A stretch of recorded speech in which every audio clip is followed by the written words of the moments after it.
Before lecture 28.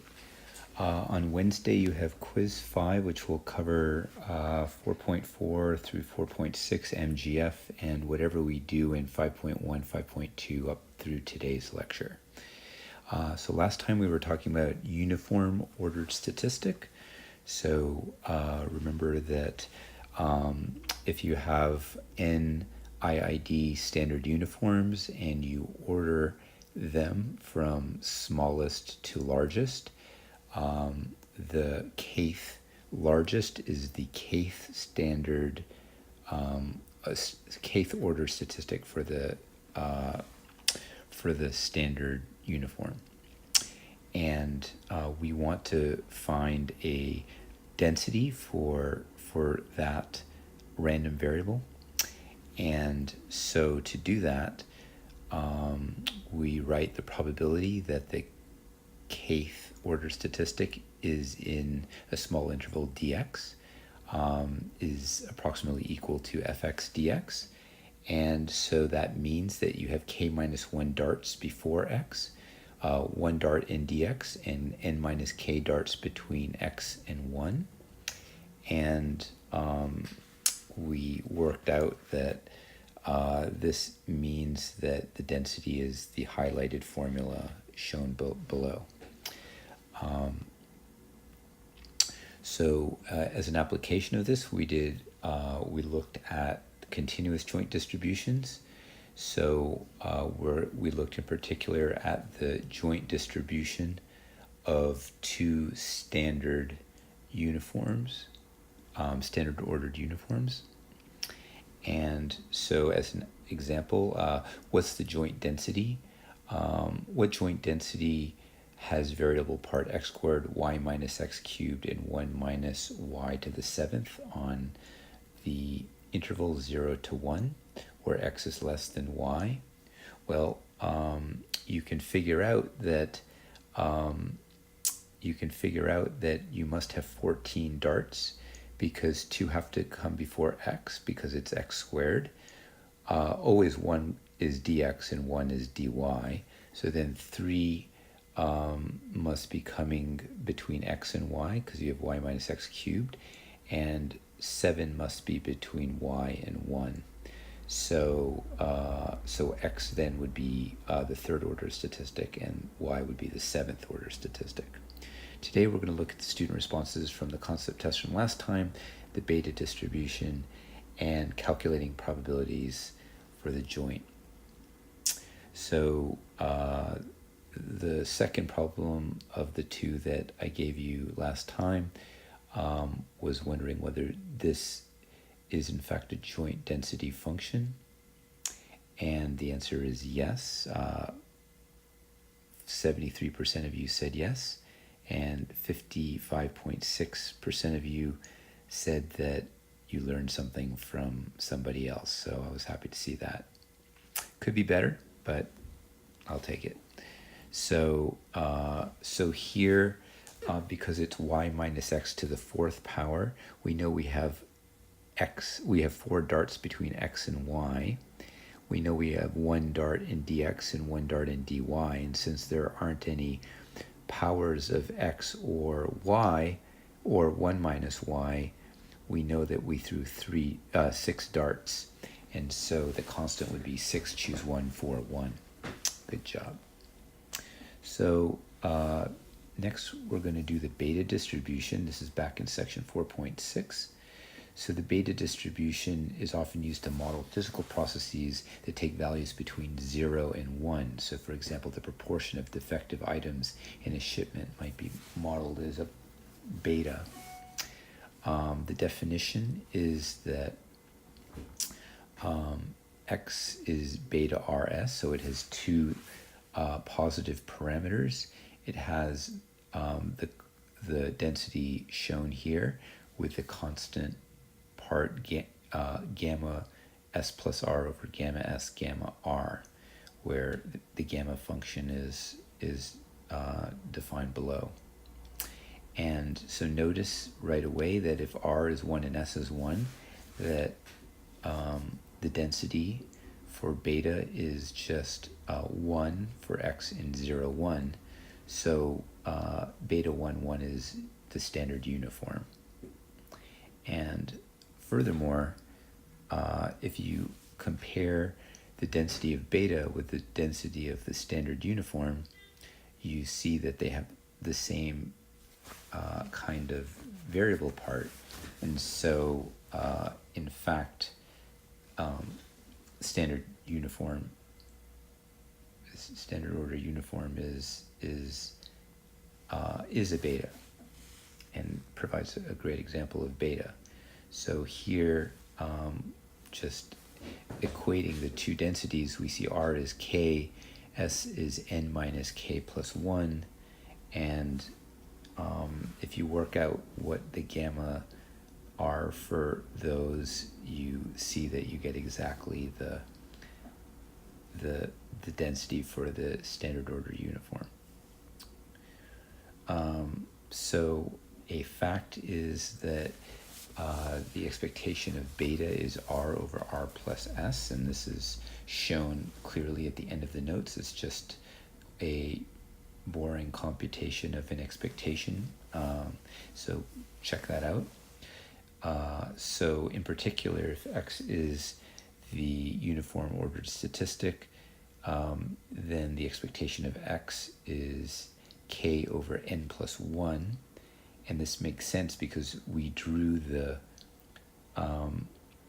uniform ordered statistics last time, and from the minimum to the maximum and everything in between, they're a one parameter family of densities here that are marching to the right.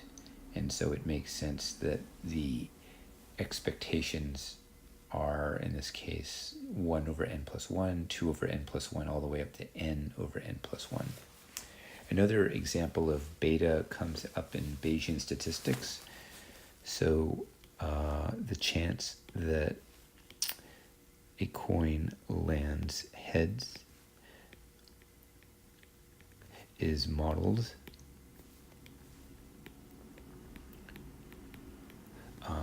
by the random variable with density.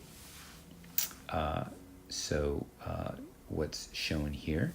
So I asked you guys to answer these questions. Is this a beta distribution? If so, what's the parameters? Calculate the constant C. What's the mean of P?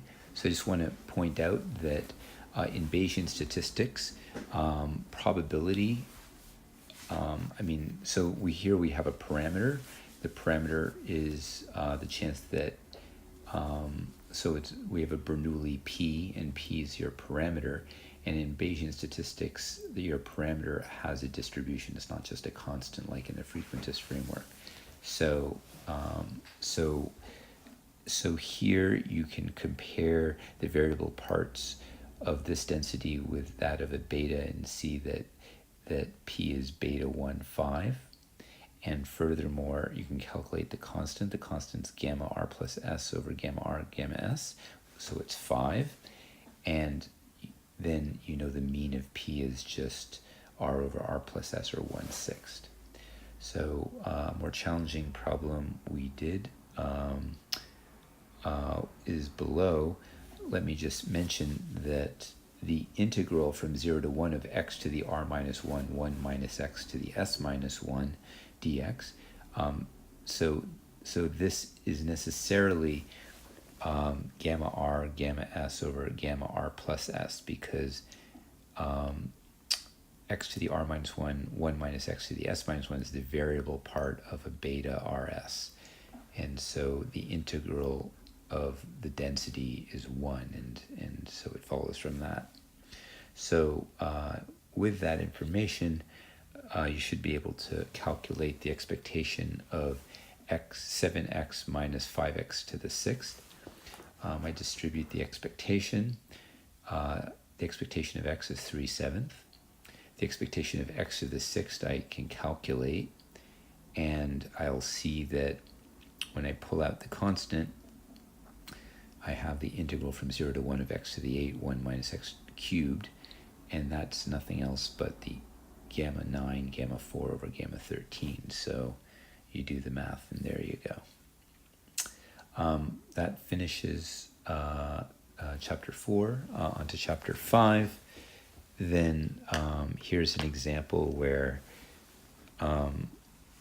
we find a probability for something occurring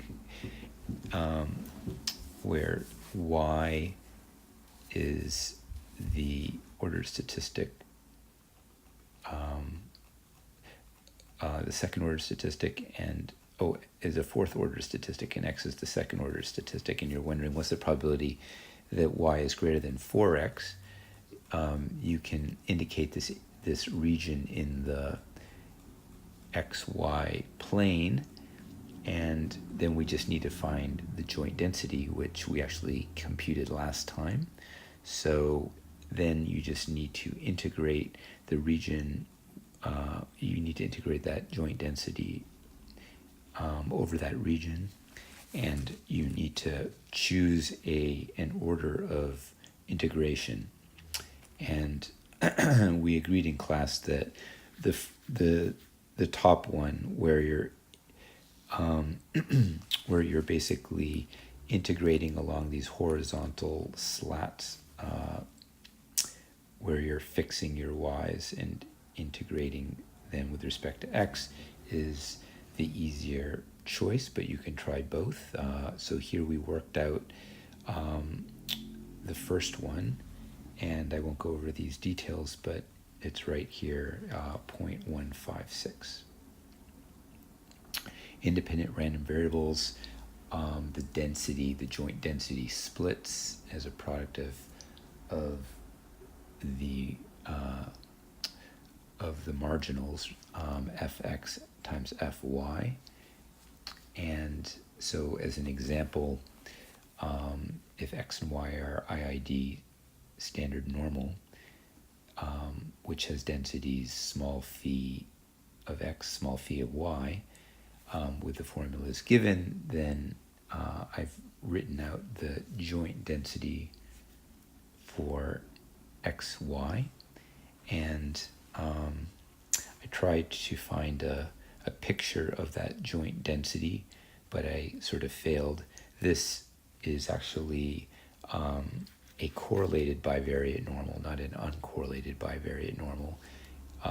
It's correlated because the shape of your scatter plot is like a upward facing football. For uncorrelated, it would just look like a ball, like a circle. Anyway, we'll have more to say about this later. As another example, if x and y are IID standard uniform, you can use Bayes' rule to find this conditional probability. And this doesn't involve any calculus. It's just a matter of finding the numerator and denominator, which are just areas of a geometric shape that you should be able to figure out. So finally, we looked at an example of competing exponentials where we have two independent light bulbs, and what's the chance that the second one outlives the first one. So here,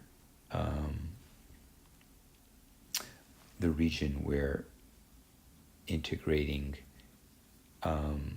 over is this upper shaded region here. It'll be easiest to fix x and integrate along y, because integrating from y is x to y is, this is a misprint, y is x to y is infinity, is quite easy. You just get e to the minus mu x over mu. And so the joint density is easy to find because x and y are independent, and I just compute the integral, the double integral, and you get lambda over lambda plus mu. Great. So have a wonderful weekend, and I'll see you next time.